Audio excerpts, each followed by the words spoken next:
Life is precious, and we all have the opportunity of living it to the fullest. Unfortunately, so few of us know how to manage it all. How do we account for our opportunities? How do we account for our time?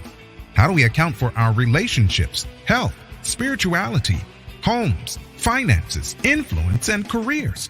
How do we account for the one life we have to live? I am so glad you asked. In this program, you will find answers to all of these questions and more. Welcome to the Account for Your Life podcast with your host, the healthy accountant himself, Jay Moore. What's happening? Happy Monday, but more importantly, happy birthday to Dr. Martin Luther King.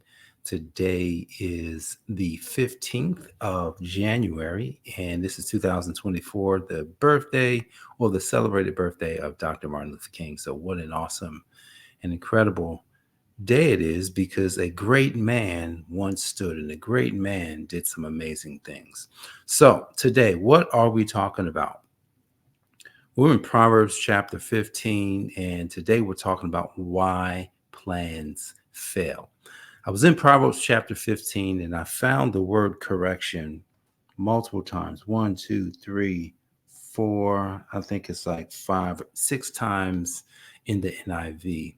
Now, correction can be used in a number of different ways, and instruction could be another word. Prudence could be another word that's used in the King James as well. But in NIV, there's about 6 times when correction is mentioned. So if we just want to say straight off the out of the gate, why do plans fail? A lot of times we don't heed correction. We're not actively working in discipline. In chapter 15 and verse number, where's it at?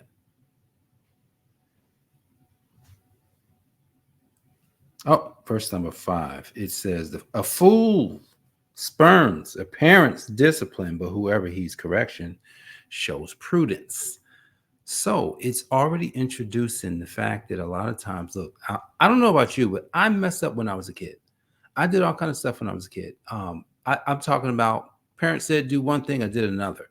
And so I already know that usually when you don't follow what your parents said, man, there's just something that's going to happen, and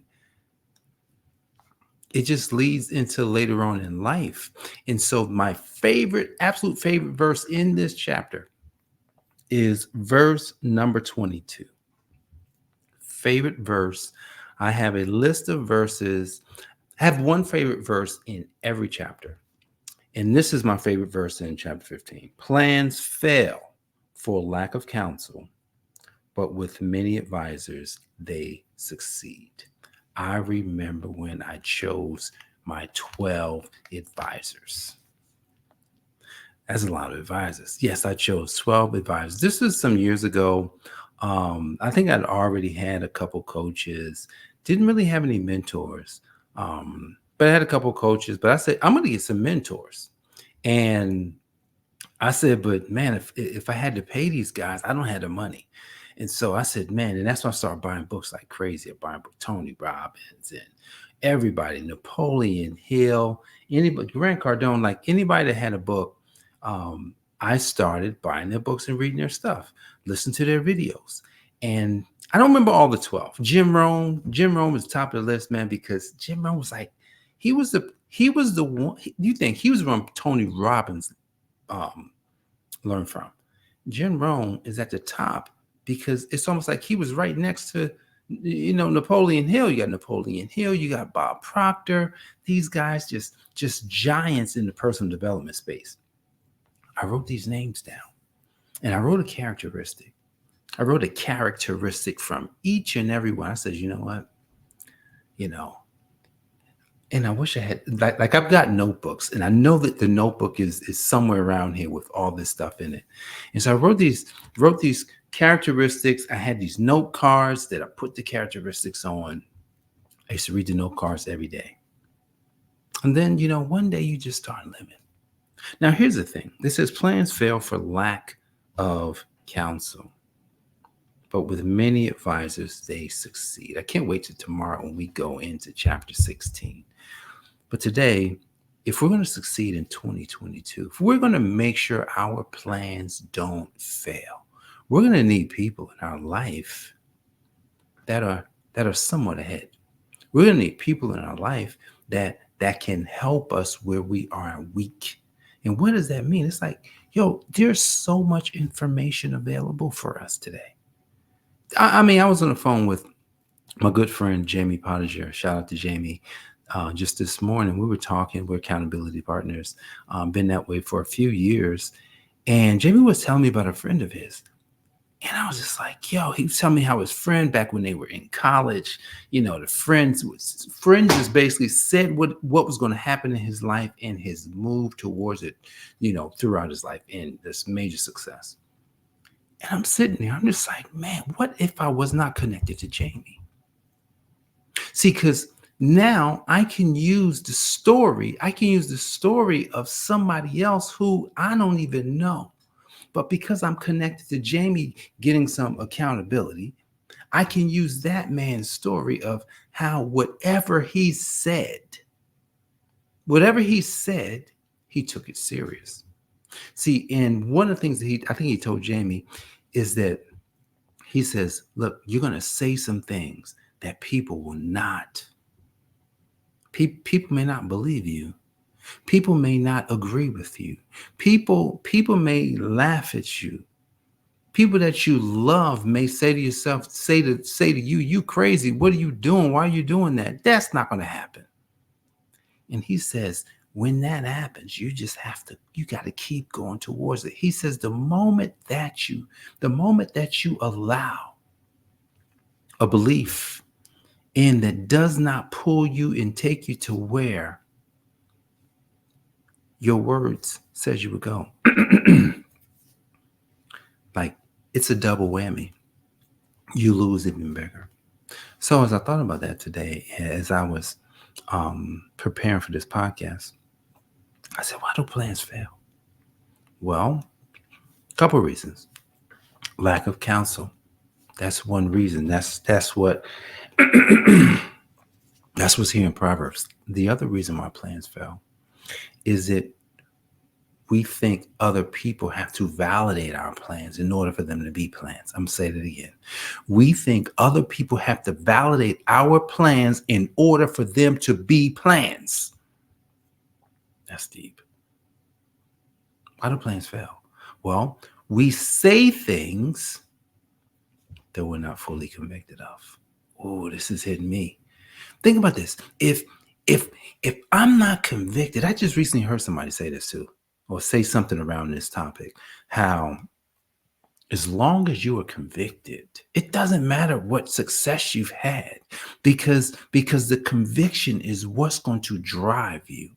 So if I'm convicted about what I'm going to do, if I'm convicted about what I am saying, then it won't matter. It won't matter because I'm going to take the right action and I'm going to actually say, oh my goodness, like I'm not going to sit here and wait around. I'm not going to wait for somebody to say, you know what, I think you're going to do it. I used to do that and it held me up. I was waiting for this person to say, oh, that's going to be good.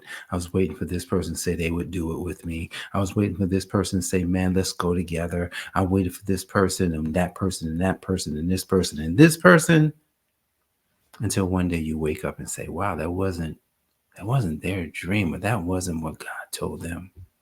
See, because imagine this. When God tells you something, answer this for me. When God tells you something, did he tell your friend? Did he tell your wife? Did he tell your husband? Did he tell your mother, your father? Did he tell anybody else but you? He only told you. Now, here's the thing. So we have to be careful as we are thinking about our plans, because there are people who they want to support you, They don't understand you.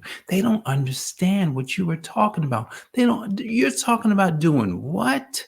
You're talking about taking over an industry. You're talking about taking over a field. You're talking about being great. You're talking about billions of dollars or hundreds of millions or whatever it is. You're talking about what? We ain't never seen nothing like that. So why do you think you can do that? I remember like it was yesterday. Somebody told me that's not going to happen for you. And I said to myself, like, it bothered me for years. For years. Until one day I woke up and I says, did I allow that to stop me? Did I think that was counsel?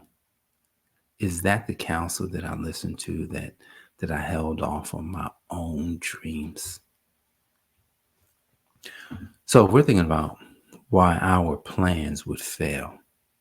First reason, lack of counsel. We don't have the right advisors around us. Another reason is he didn't give the plan to somebody else. He gave it to you. So we should not look for validation from other people.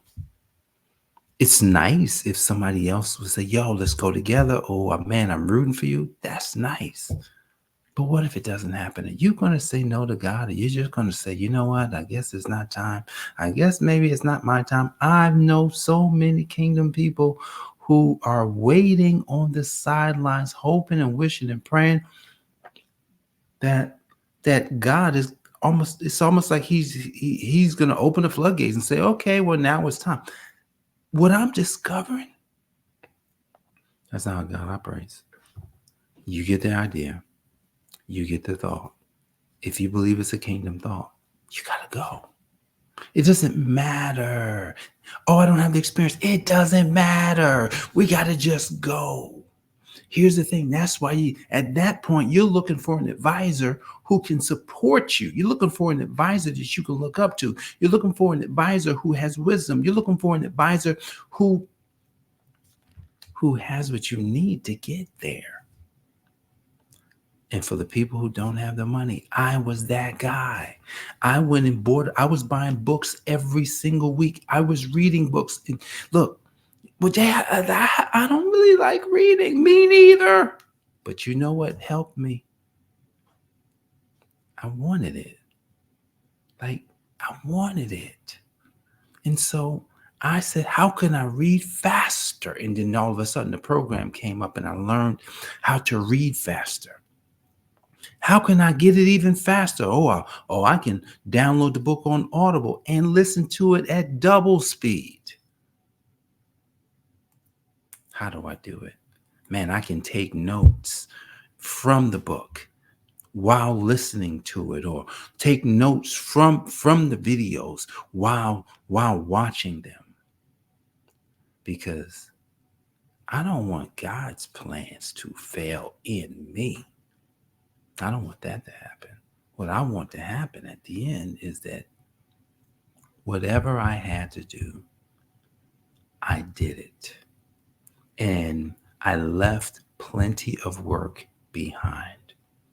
See, because guys, when Jesus left, the mission wasn't over. It was just starting.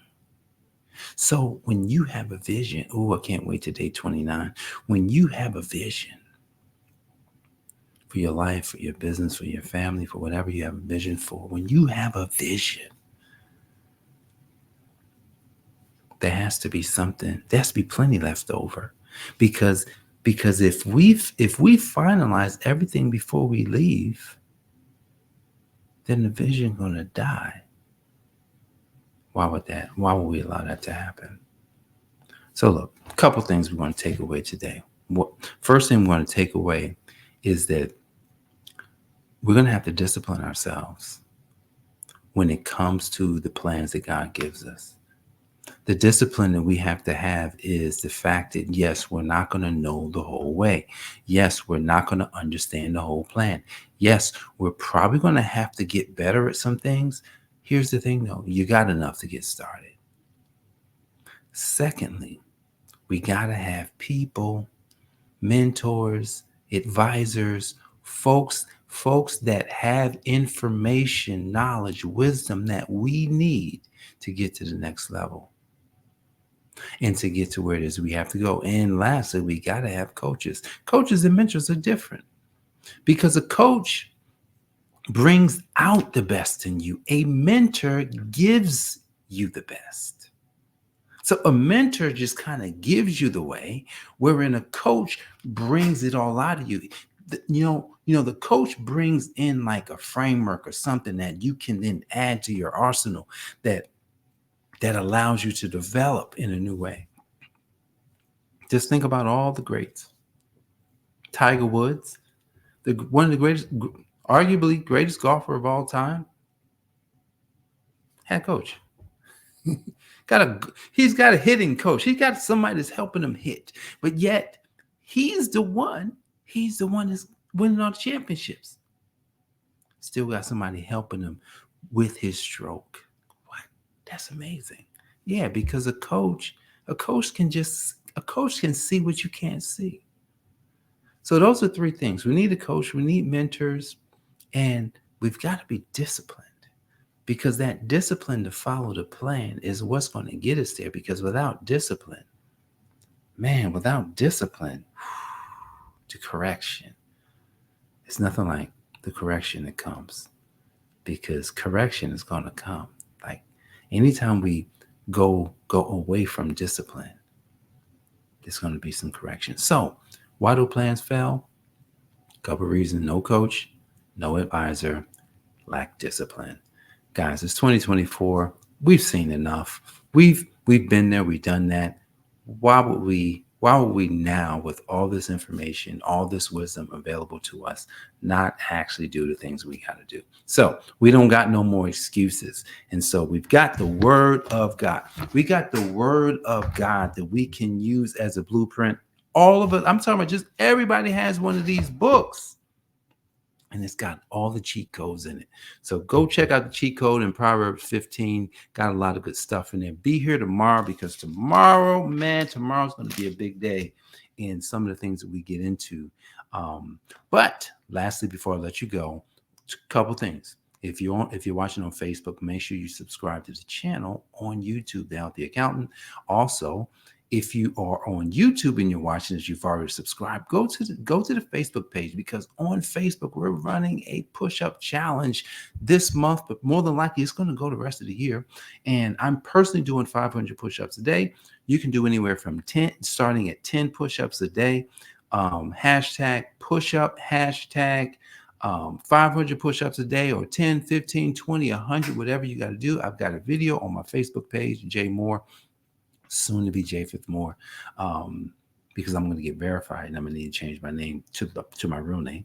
And so go to my page, check me out over there. Watch some of the, I have a push-up video where I do 100 push-ups in real time in 10 minutes. So go check it out.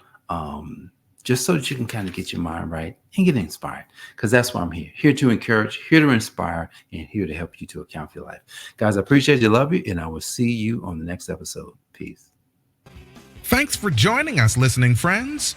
We are so glad you invested this time with us. Always remember, you only have one life to live, so live it to the fullest.